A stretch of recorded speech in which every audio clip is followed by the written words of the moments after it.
Hey everyone, another one in the books. I don't know if that's the right way to start it every time, but it's what it feels like anyway. Um, as I was wrapping up the night, I had a tweet come across the phone from like 15 hours ago or something crazy with a rough breakdown, and I haven't fact checked it, so I don't know how accurate this is, but it just seems crazy. So I don't know. I might have to revise this in the next vlog. But the breakdown of this new disbursement of funds, 135 million to Burma, 85.5 million to Cambodia, 1.4 billion to Asia Reassurance Initiative Act, 130 million to Nepal, 70 million to Sudan, 14 million to the Kennedy Center, 10 million for gender programs in Pakistan, 1.3 billion to Egypt, 453 million to the Ukraine, 33 million to Venezuela, 3.3 billion grants to Israel, and 3.36 billion to Bill Gates. Like I said, I haven't fact checked this to know. I don't even know how to fact check this, but those numbers are staggering. I don't understand why we're giving money to other places except the US. I also don't understand why Bill Gates gets his own money. But what's going on? How did that make it through and get signed off on? Why is it okay to give us Americans $600 and we're giving other countries money? They might be impacted by COVID, but why is it on the US to help them? We're all hurting. I don't know. I just want to understand it. I'm sure that there's a perspective where it makes sense that we should help out. I just don't understand it. I feel like everybody should be trying to take care of themselves and help themselves out. I understand that there are nations hurting. Maybe Venezuela might be a good candidate for it. I don't know what's going on in Egypt and Cambodia and stuff to know why they need all that money. But to me, it clearly demonstrates that we could have gotten more than $600. I'm fortunate to have been working. But for the people that need it, we got the $1,200 and that was it. We had the unemployment benefits. Those got extended. But I don't know, I feel like somebody should have some answers for what's going on, why the numbers are what they are.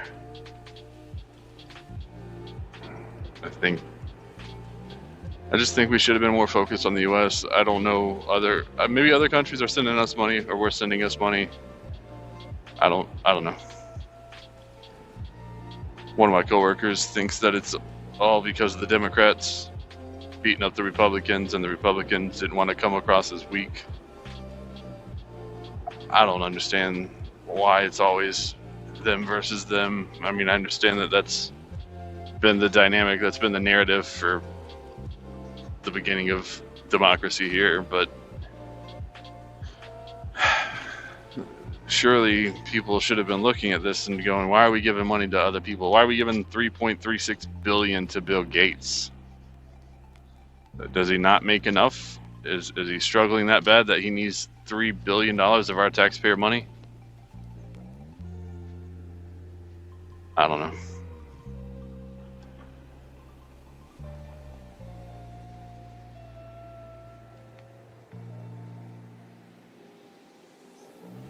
And that really had me worked up quite a bit. I just don't understand.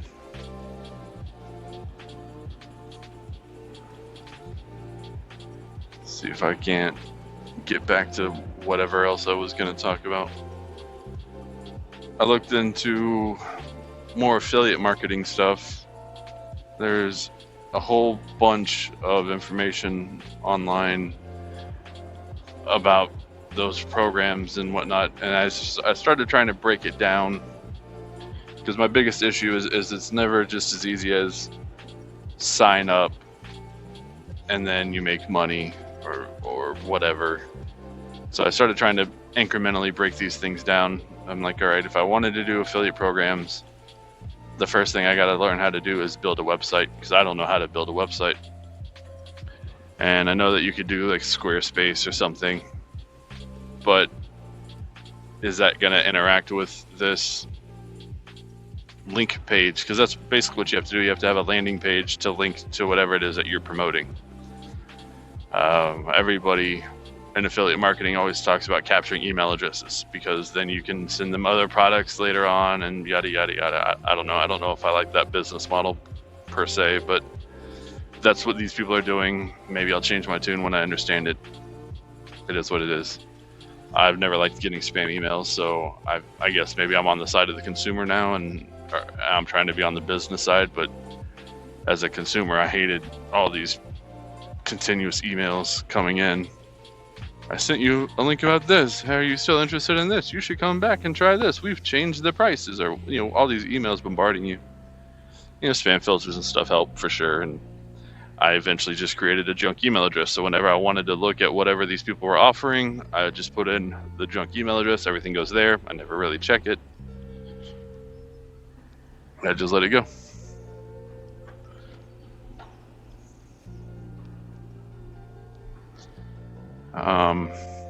So yeah, I broke it down, and I was like, how do I build a landing page? And there's several YouTube videos on building landing pages.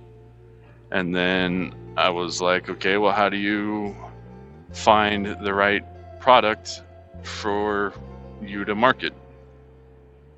And believe it or not, there's almost an affiliate program for any niche out there, anything that you're interested in. I started looking for travel affiliate programs so that I could maybe do something like that with my YouTube videos. And all of them are like Airbnb or, I don't know, hotel websites or something like that. I mean, some of them were flight type websites, but all I'm doing is driving back and forth to work. I'm not really traveling. It's not like I'm going state to state. Imagine if I was still a over-the-road trucker, maybe I could hook people with that, but I still feel like this vlog of my drive to work or whatever isn't gonna qualify as a travel industry type thing. So then I started thinking about something that I was passionate and knowledgeable somewhat about, that I might be able to do an affiliate thing with. And I was thinking about all the health stuff that I'm familiar with. I'm no medical doctor or fitness expert or anything of the sort, but I have over the years really looked into how to build strength or how to lose weight or how to gain muscle. I've been on both sides of the coin for my friends, trying to help figure out what's best. And I know that there's a whole bunch of diet pills out there claiming amazing results, and I don't know that I could ever comfortably market that stuff.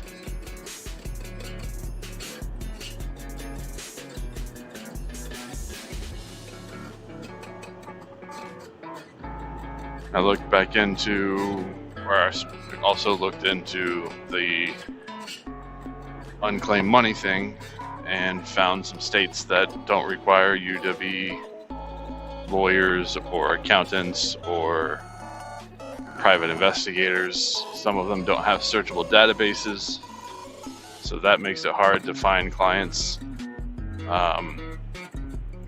Some of them don't tell you the dollar amounts, so you kind of have to pick and choose and hope for the best. And yeah, so there's not as many barriers to entry in some states. I still want to deep dive this. I believe it'll be a decent video anyway, and try and help break down some of these things that really are just promoted as free money life hacks. People should be doing this. Why isn't everybody doing it? Like I said in my other vlog.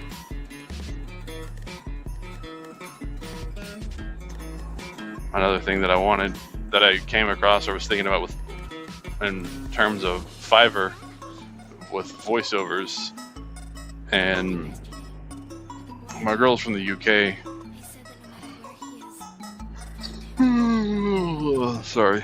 And she doesn't always have that accent. She's got what's called mockingbird syndrome. And so when you talk to her, she normally sounds like anybody else. Whoa, dear. But when she reads, or if she's talking to her mother or her brothers or anything like that, her accent comes back out thick. And so I was like, well, if you would do voiceovers, you could earn some extra money that way. And she's not money focused like I am. I'm constantly in a state of feeling like I need to provide. I need to be able to do better. I don't know if it's my upbringing or if it was society or how I've ended up with this mindset, but it's always in the forefront of my mind to be a good provider. So anyway, I found a couple links and took some screenshots and sent it to her. And I was like, the biggest hurdle, aside from finding you free time, would be convincing you to do this, because she doesn't like the sound of her voice when she has to record messages and things like that. When she has to listen back, she doesn't really like that. So anyway, it's like, if I can figure out how to carve out some time for you to do this and make you comfortable enough to talk, maybe you could also earn some money too. But again, that's not really her thing. I was doing it more of a joke, but it was interesting to see out there how many people are making money just doing voiceovers. I don't expect many people want American accents. I feel like it's fairly common, but that's just because I'm an American. I imagine people in Australia or the UK probably feel like nobody wants those accents because they hear it all day, so it sounds normal. I can never do it. I mumble a lot. I don't take the time to slow down and speak concisely. I don't think I could do it, even if I was being paid to do it. So I know I'm out of the question, or at least that part of an idea to make money is out of the question for me. I'm definitely interested in exploring these other things. One of the things that I was looking into was kind of on the back burner was a Sprinter van thing. I'm still looking into that somewhat, but it's hard to figure out how to get loads. I know I'd have to go through a broker, but I'd want to make sure I'm home every night if possible. Otherwise, I have to figure expenses in for hotel stays and stuff as well. Right now, expenses are food and gas and payment of the vehicle, maintenance of the vehicle, and then I get to keep the rest. But if I have to then factor in hotel stays, that exacerbates things. But ultimately, I'd want to figure out how to find brokered loads effectively, efficiently, and make sure I'm home every night or as close to every night as I can. Because there's no place to sleep in the Sprinter van. I mean, some people have carved out a little space and put in one of those beds, and they sleep in it. But I don't think I could do it. I'm 6'4", 6'3", somewhere in there. I had a heck of a time fitting in the truck when I was driving over the road, because they're twin extra long beds, so they're twin bed wide, and then they're longer just barely than a normal twin bed. And I fit, but my head was at the top and my feet were right at the bottom. So I guess I could do it, but I don't know, it limits your cargo capacity if you do that. You're carving out whatever it is, like 3 feet for the bed to fit. But still an idea, still something I'm entertaining. But if I can figure out this unclaimed money thing or affiliate marketing or whatever, I understand that it takes money to make money. I just want to really try and put forth the best effort before I start spending money, do as much research as I can, and figure out if I even have money to try and contribute to this, to make this work.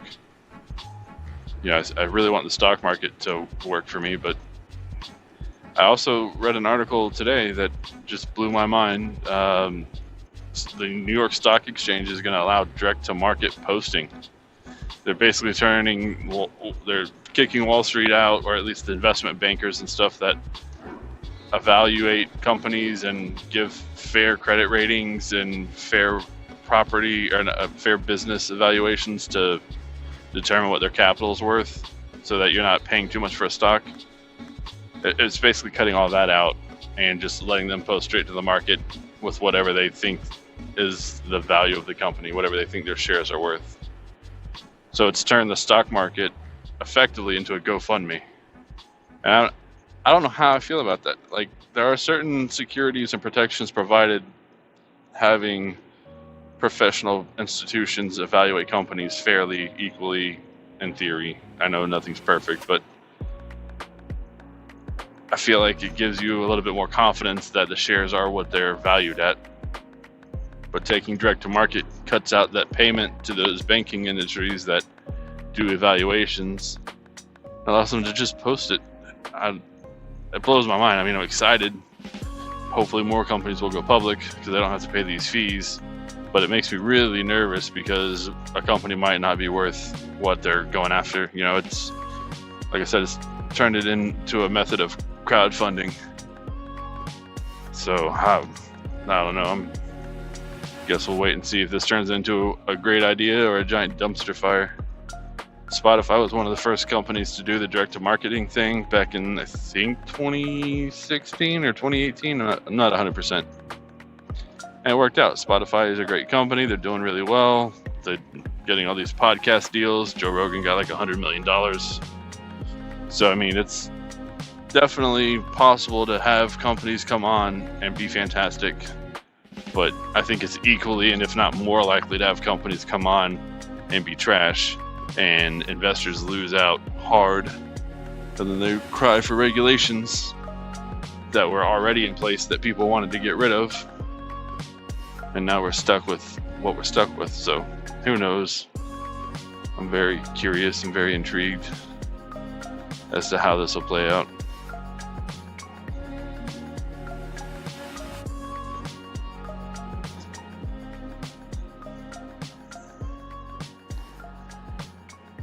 Well, if you have any thoughts, comments, questions, any input to help make this a better channel, leave them in the comments below.